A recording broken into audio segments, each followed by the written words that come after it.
Hey guys, Angel here. So today I'm going to be talking about education costs and how it affects us as a society. I am going to be talking about the tuition costs, the textbook costs, as well as the way that we value education now. So to start it off, I'm going to be talking about the tuition. I really want you to really think about, is tuition worth the price as far as in 2020? So with that, think about how your parents were brought up, your grandparents were brought up, and how back in that time period, the the education was considered more valuable because that was the only way people could receive a certain education further than that of high school, or further than that they learned in their in their family homes. Like that was the only way that they could learn something new.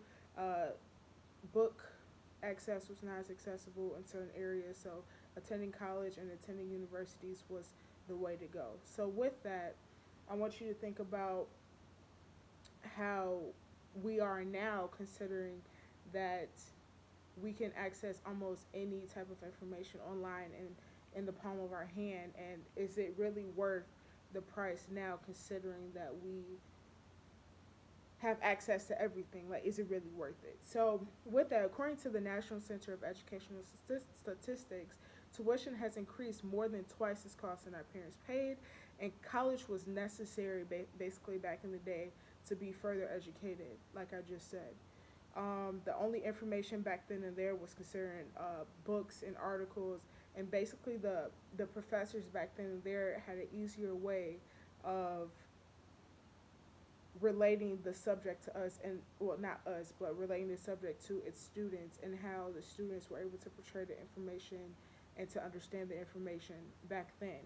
But now, considering that we have Google, we have Yahoo, we have the internet, we can literally just ask it a question and we can get that information right then and there. So that's just to give you a compare and contrast of how back then it was more needed and more valuable then, considering, well, versus now where it's not really that much needed for the same type of information.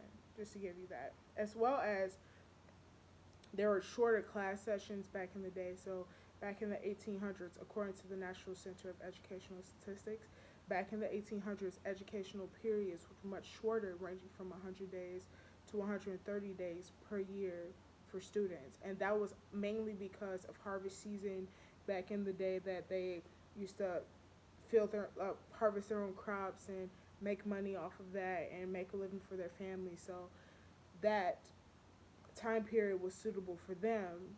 Therefore, in my philosophy, that's what I would think of a reason why education cost was much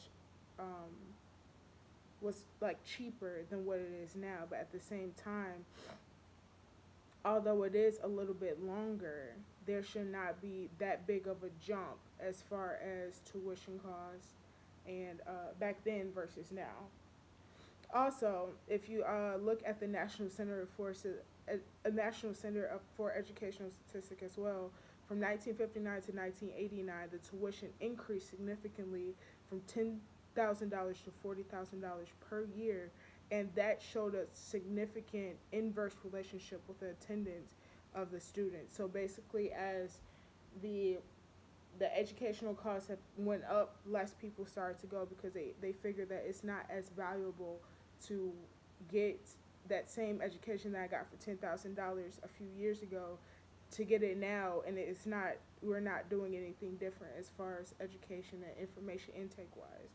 So as if tuition costs was not enough, textbook costs do not make it any better. So with textbook costs, uh, the authors, according to Forbes, the authors do not receive continuous payments that students pay for their textbooks every year.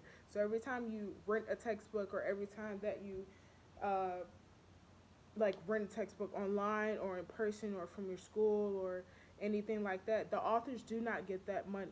So the schools still get that money for the same information, and that's considered, in my eyes, that's more of a greedy thing, because if the textbook is already paid off, why do I have to keep paying for this specific textbook to get the same information that is like basically why am I paying for this same textbook that's already been paid for and getting that same information that other people have used in the previous years? Why am I still paying my institution when I'm already paying my tuition? You know, it's ridiculous considering that we also have more technology to use to get that same information. So the requirement of using that textbook is not really, basically making students pay for textbook in order to succeed in the class is considered greedy, and it is not okay to do that, especially the people that's trying to further their education and they're also paying a high tuition cost. Textbooks should not be mandatory to succeed in a university classroom. We have free access to technology. We have free access to the World Wide Web. Therefore, why should we have to pay for textbooks and rental fees and all that good stuff if one, the textbooks are already paid for, and two, we have access to that same information outside of that textbook. So requiring students to get that textbook to achieve the class is not really a good motive of keeping people in university settings. So now that we got the technical aspects out the way, there's something that's very popular in the United States, and that is greed and value. So there's a lot of competition in schools as far as like the name, the sports, the tuition costs as well, the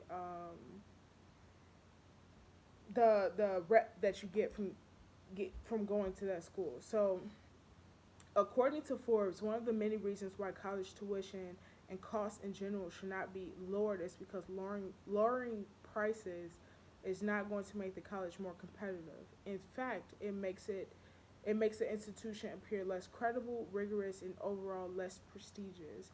And that is ridiculous considering that it's basically we're doing the psychological aspect of, okay, I have two TVs and they're the same exact TV, they do the same exact thing, but this TV is $100 more than this TV for no reason, for the name.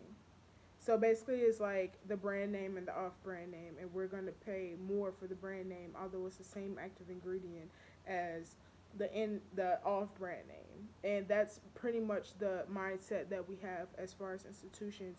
People go to Notre Dame, Harvard, Yale for that same information that you can get from Ivy Tech, from IU. I mean, we're not a bad college, but at the same time, but we're not one of the top colleges that people look at as far as like IU South Bend versus Notre Dame versus, again, Harvard, Yale, Tulane, Xavier University. Like, they go there for the name, although the same information is as valuable as it is at a $40,000 college and as a $10,000 college. Like, it's not that big of a difference. So with that, you also have to come into the mindset of private versus public schools. A lot of people say that the public schools are government funded and less, basically they're not as good as the private schools, but at the same time the private schools have to meet a certain requirement to be considered a school. They have to give out this information that public schools also give out. Yes, private schools do have more of a say so on how they relay their messages or how they relay the type of information that they want their students to receive, but at the same time they have to meet those certain requirements. So with that, people are paying for that private school thinking that they're doing something more, but in reality they have to get the same type of education that public schools get. So with that mindset, you have to really think of, is it really worth paying that much more money for the same type of education? Like, it's ridiculous. Like, basically you have the idea of how education is, and is it worth it to you? So is it worth starting off your career in debt? Is it worth you starting off your career paying for a Benz that you didn't, I mean, yeah, it helps you get this far, but you're going to pay off $60,000 over so many amount of years? You're not really enjoying yourself. You're really putting yourself in a lot, in a hole before you can come out. So with that, you guys have to really think of, is it worth it in 2020?